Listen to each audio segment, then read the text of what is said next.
Guys, it is 5 a.m. Last night, I had a friend, my friend who's been helping me out, offer me a place to sleep for the night. It's going to be storming here, and it is going wild right now. I didn't want to because long story short, I just kind of been waking up freaking out, because I sleep outside with my back against the wall and my knife in my hand, and anybody who touches me, I just kind of wake up swinging. So even though I'm not sleeping with my knife in my hand, this storm started, and I woke up freaking out, so I'm glad I didn't stay inside. And I also woke up to a few cash apps. I want to thank you guys truly for everything. You guys are really helping me out. You guys are such a big blessing, and I do not know where I would be without the people helping me out right now. Thank you.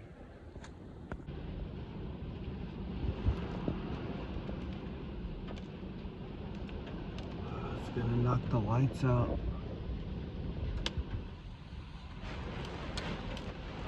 I'm so glad she did this. I'm so glad she did that. Thank you for protecting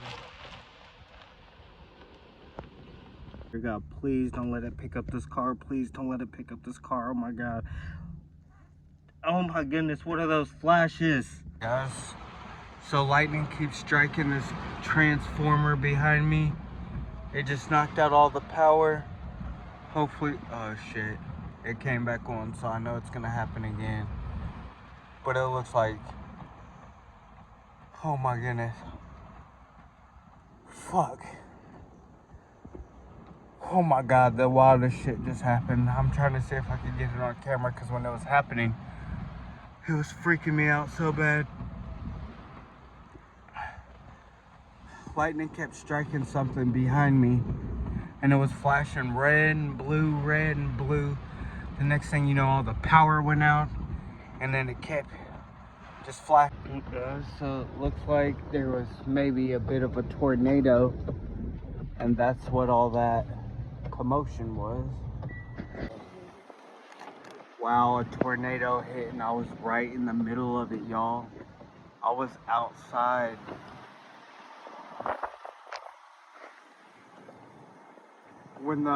When everything went black and I seen those blue and red flashes, I knew something was happening.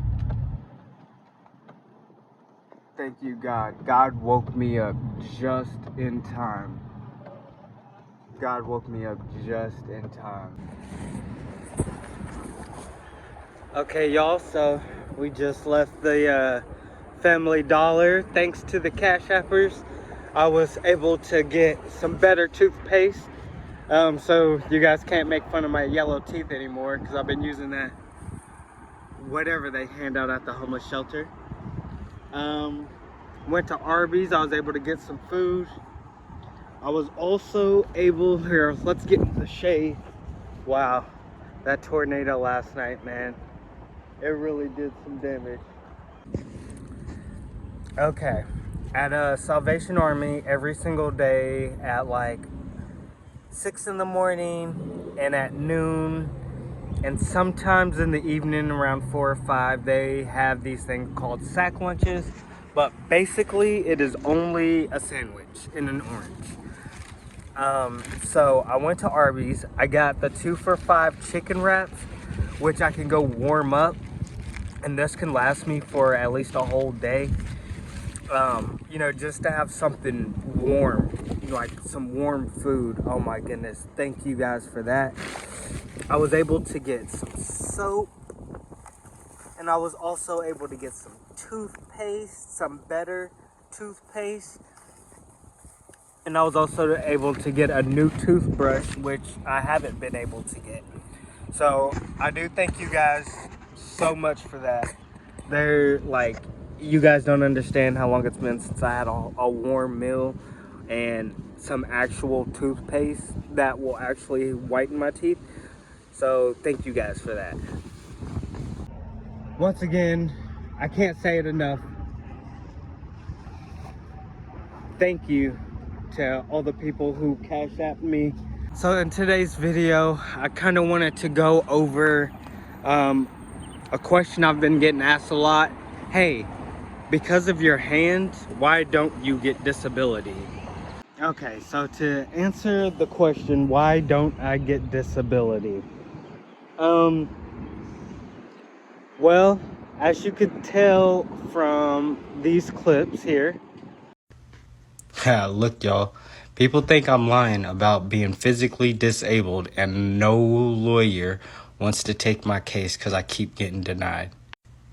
Look, just take a look at this. I've got multiple of these, but this is, I think, the first time I've tried this one. Parmel Law Firm. Here we go. Let me hold this down with my physical disability so I can read it.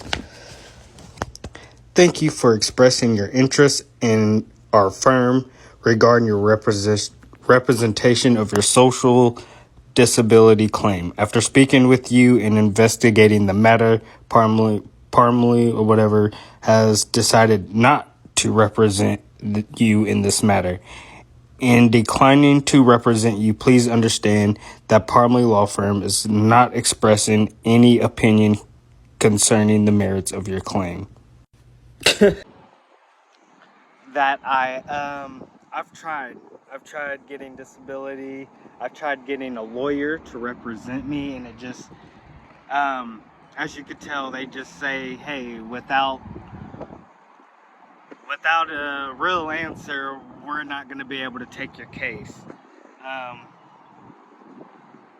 I believe in the letter it said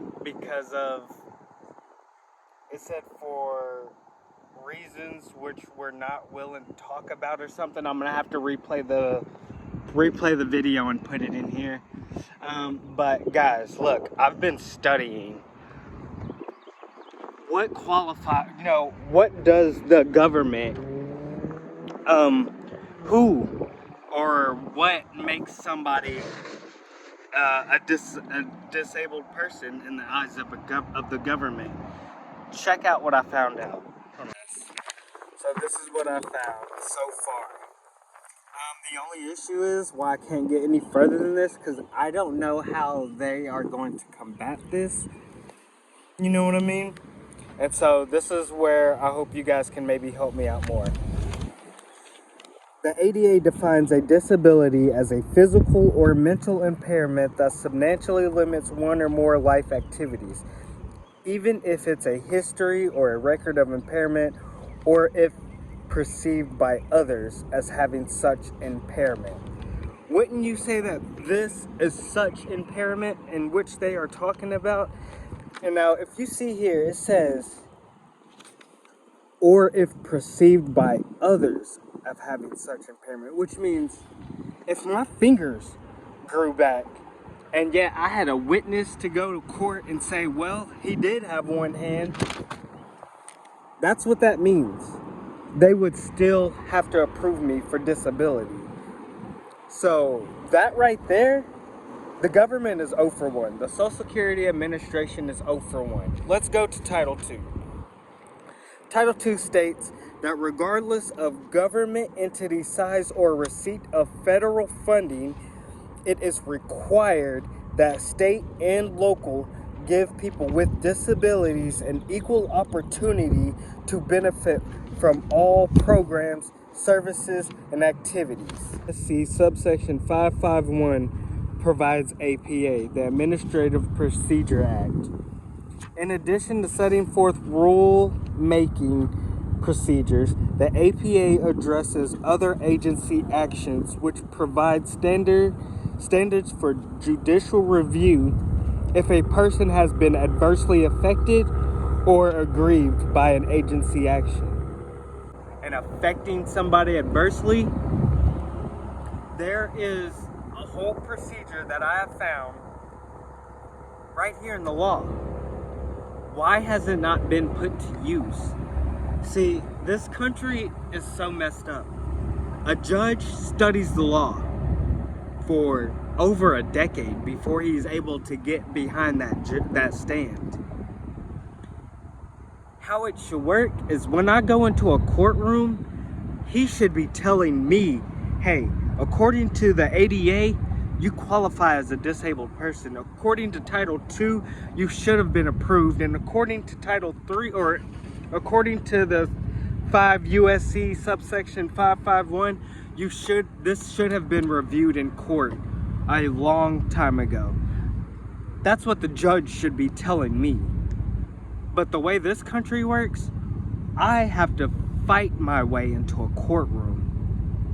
And I have to tell the judge this, as if I've been the one studying the law for 10 years. If anybody has any help, any lawyers that they know who could represent me and help me out with this, that would be awesome. Okay, so I just got off the phone with the court, or with a law library person, and he actually informed me, because I was asking if they had any of those forms that I need to fill out, and he actually informed me since 2022 it is no longer required for you to fill out those forms or do anything like that. And so basically I just have to go file a complaint and set up the lawsuit, but that costs money in which I do not have right now. I'm not sure as of what to do now, because for both cases I need money to start the lawsuit, even though especially for the discrimination, the employer discrimination at Wendy's, I do have like a lot of evidence, a lot of video evidence. I have the evidence of me, the date of when I filled out my application. I sat there and showed that I've been coming up there consistently every day, and every day they're telling me that they haven't even reviewed my application. Like I said, I've been chasing down the GM. I finally get a good location on the GM, and the lady said, hey, he's right in the back, he'll be out. Then she came back about 10-15 minutes later saying, oh, she's on the phone. So that right there told me that he wasn't gonna come out. So I just left. I should have just yelled back there, hey, I know you're here, or something. I'm not sure. I'm not trying to do too much. But both cases are valid and both cases are winnable. If I just had a lawyer that could help me with this, dude, I'm telling you, I wouldn't be homeless right now. I would not be homeless walking down the side of the street, pacing on a freaking corner on the side of a gas station. You know what I mean? Like, okay. So, now that this is what it is, and it's been a couple of days since I was told I was gonna start at the Denny's. She said be expecting a call by Tuesday. It's Wednesday. I tried to call. The lady wasn't there. The lady who interviewed me wasn't there. So it's just kind of discouraging me a little, because she told me basically I had the job and to be expecting a call by Tuesday. I don't know what else I could do to show how dedicated I am to try to find a job. You know what I mean? It's hard. It's really hard, because all these guys are hiring, but hiring who? Who are they hiring? Because I haven't got not one call back, but I can make a full compilation of videos that says, hey, we'll call you back on this day. We'll call you back on that day. We'll call you back. We'll be expecting a call. Hey, look out for your email. You'll be emailed and expect a call. You know what I mean? It's really wild that these places keep telling me this, and yet I'm the only one doing the calling. I'm not answering no phone call because I'm not getting no phone call. So we'll try to right now I'm just in a pickle. Like I said, I've agreed to these two jobs. One doesn't start for a few months. One was supposed to start by now, and neither one of them, is, well, the one that's supposed to start now isn't starting, and maybe I'm a little impatient, but I need a job like ASAP, man. And even once I have a job, I'm still sleeping on the streets. So, like, you know, for those first few weeks until a paycheck comes in, I don't know what to do. I don't know. I don't know. Well, guys, I actually had a whole lot of stuff to put into this video, but it looks like I'm gonna have to make a part 2 to this video. So we're gonna go ahead and we're gonna end this on a high note. Once again, I want to thank all the Cash Appers, all the subscribers, all the commenters who's showing me love. Please keep the positive comments coming my way. It really does help me stay motivated to keep recording and documenting. I really try not to show my annoyance with, you know, how hard the struggle is. You know, things like being uncomfortable at night, only getting a couple of hours of sleep, you know, in intervals, and then just being completely hot and trying to have to find shade throughout the day, and at the same time still trying to find a job, still trying to see how we could go about these court cases, you know what I mean? I try not to show my annoyance, but I see it comes through when I'm editing my videos. And I guess, you know, it keeps the video raw, you know what I mean? This is the real life of YouTube and of the journey that I'm going through. So like I said, let's end this on a high note. Please keep the subscribes coming. Please keep the Cash Apps coming. They are very much helping me out. Please keep the positive comments flowing my way. Please like, share, and subscribe, baby. It's all free love, baby. It's all free love. And thank you guys. I love you guys. I'm gonna have to make a part 2 to this one, but I can't wait to get into it. I'll see you guys in the next one. Thank you. I love you. See you in the next one. Peace.